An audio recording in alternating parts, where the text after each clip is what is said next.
and this month we were investigating the use of piezoelectric materials on different airfoils in order to generate supplemental voltage. My name is Charlotte Assel. I'm David Bolson. Kara Donovan. And I'm Jacob Kupferberg. And now before we get into the nitty-gritty of this project, we must first ask ourselves, what is piezoelectricity? So, piezoelectricity is a material property that exists in certain substances, such as quartz and Rochelle salt. And when pressure or forces are applied to these materials, they can generate voltage. And if any of you have ever played with some quartz, when you strike at it, it sparks, and that is because of its piezoelectric properties. So here you can see in the image on the left, the piezoelectric effect demonstrated.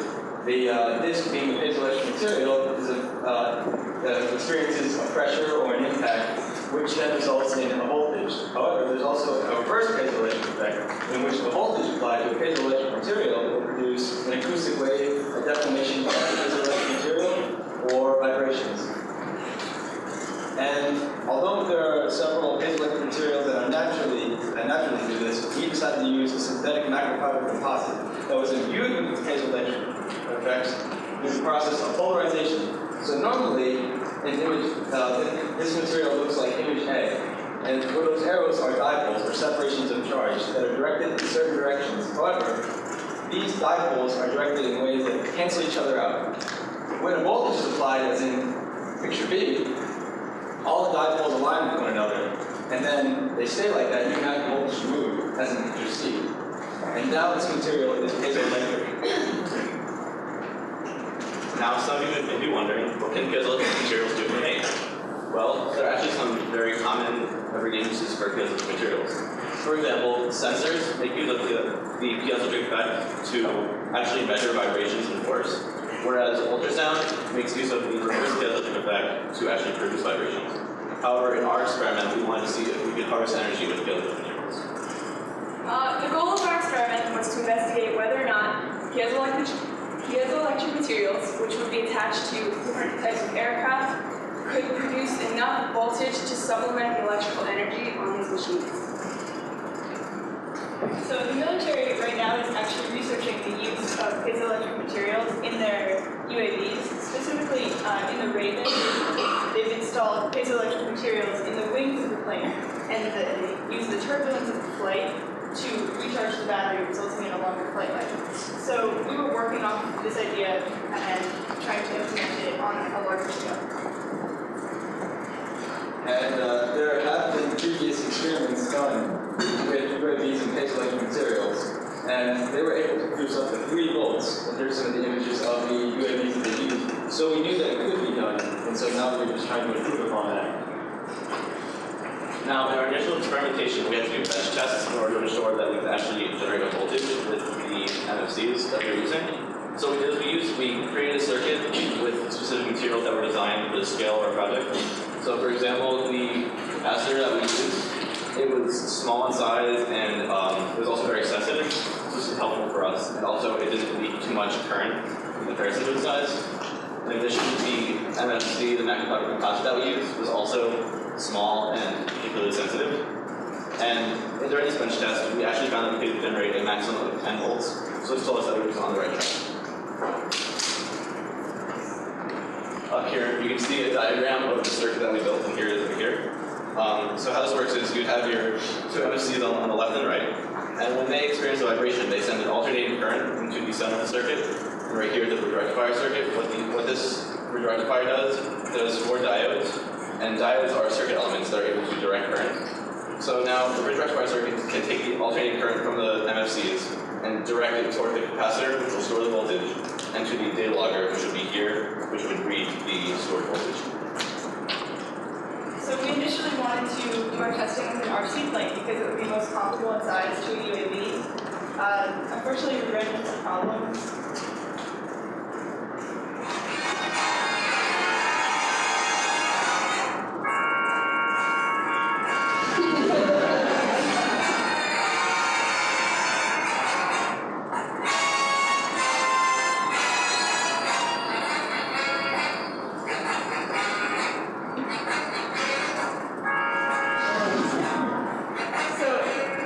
As with any engineering experiment, we had to get a in our experimental setup? We found that with the remote control plane, the magnifier composites that we were using were sensing vibrations more on the motor and not necessarily wind. So we set up a new experiment in which we used this 6-foot wing, and we attached our magnifier composites to the leading edge, and we stuck it outside of a van window and drove it around at approximately 10 to 15 miles per hour for a few minutes, and we collected data by wiring it to be inside when we were all sitting. And so here's the initial test that we chose to do, in which we take the magnifier composite on only one side, so that the other side of the magnifier composite could flap freely in the wind. Now, this wouldn't be aerodynamically sound in a normal plane, but we just wanted to see how much voltage we could actually produce. And as you can see here, the spikes are the charges and discharges of the capacitor, and we got up to a max of about 130 millivolts. Our second trial, as Jacob said, it would be unrealistic to have the MFC free flapping. So what we did is we taped it on both ends of the second trial, because it was more realistic. And in the beginning of the trial, we actually got similar results with a maximum of about 130 millivolts. But as the trial progressed, we could see that the values of the voltage did decrease, and we think this is because of the restricted vibration. In the next test, we want to see whether or not there will be differences in the air turbulence vibration on the MFC under the wing as opposed to on top of the wing. And so, as you can see, the voltage charge was a lot more consistent, it seems, than the other trials. However, it reached a much smaller max voltage of about like 65 millivolts. So then we went onto a larger scale, and we used a Cessna 172, which is a single-prop recreational airplane pictured here. And we had two different setups. The first one was on the leading edge of the wing, and we taped down all sides of the MFC. And this was to try to harvest the vibrations from the wing itself. And then our next setup was on the window. So we opened the window of the plane, and we taped the MFC on one side, so then it was able to flap freely. And here we were trying to harvest the vibrations from the spinning propeller. So as the propeller is spinning, it's pushing back air, and that's what we were trying to get there. So in this window test, it was actually pretty successful. We got a maximum of about 2.3 volts, which is pretty significant. Your computer uses about 5 volts to charge. So, and you can see that these spikes here, they actually correlated with increases in power on the plane. So during our testing, we were taxiing the plane at about 20 miles an hour. And as the power was increased, we saw these spikes in voltage. So more power, the engine's turning faster, the propeller's turning faster, theoretically pushing back air at a faster rate. So we got some really good results from this window trial. Looking back at our experiment, there were some uncertainties and errors that we noticed. For example, the data logger that we originally planned to use gave us very poor results. Like very often, it showed us that we got 0 volts for the entire trial, but this was wrong based on the bench test that we did that got us 10 volts. So we think it's because of the low sensitivity of the data logger, or the fact that its sampling rate wasn't as high as we liked. Also, we thought that perhaps the tape would restrict the vibration of the MFC, so it wouldn't be allowed to experience much fluctuations. Also, we noticed that since we weren't traveling at such a high speed, as Charlotte said, we only got to about 20-25 miles per hour in the airplane, that perhaps that might have restricted how much vibration we would have experienced. And finally, we noticed in the bench test that using one macrofiber composite was actually more effective than using 2 because of the fact that when we used 2, they were in parallel in the circuit to reduce the voltage. So based on these errors that we saw improvements that we can make in the future if we were to do this again. For example, we thought that we could embed the macrofiber composite into the wing itself, so it would experience more of the direct vibrations from the wing. Also, we thought that we could go higher speeds so we could experience more intense vibrations. And finally, we thought we might use different materials, such as a larger capacitor or a different piezo material that would be more especially designed for harvesting energy. So during our research of P.I.E.'s electricity, we considered many different applications for it in real life. These first two, electrical aviation systems, communication, navigation, and extended flight UAVs were the main focus of our experiment.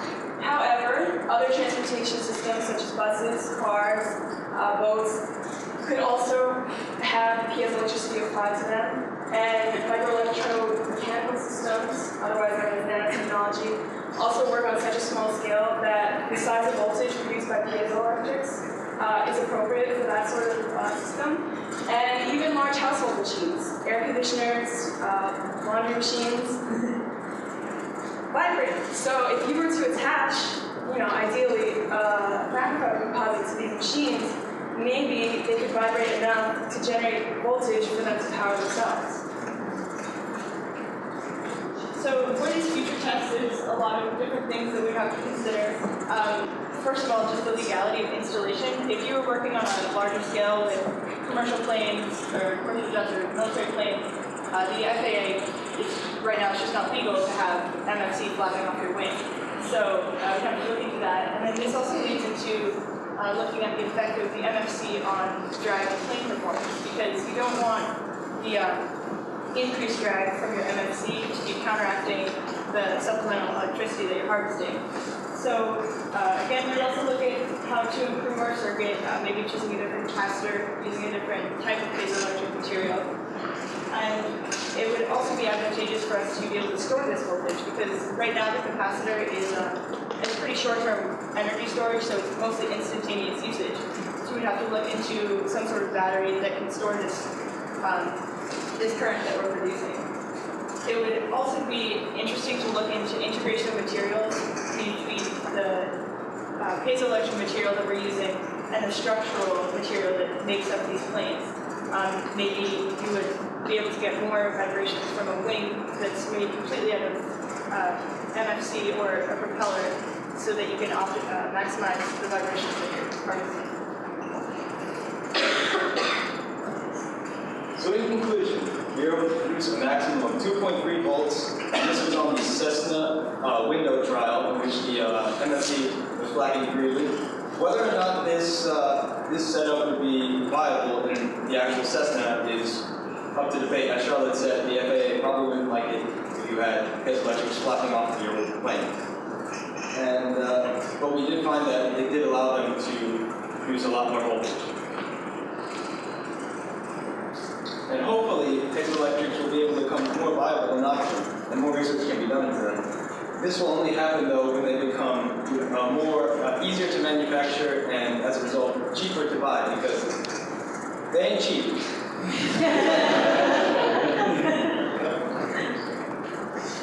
Well, this is concludes our presentation, but we were not able to complete this experiment without the help of Bianca, project member, Jean Rosen, Patrick, the Governor's School Board of Overseers, Adrian, counselors, Century Air, our sponsors, and the things goes on for giving us mats.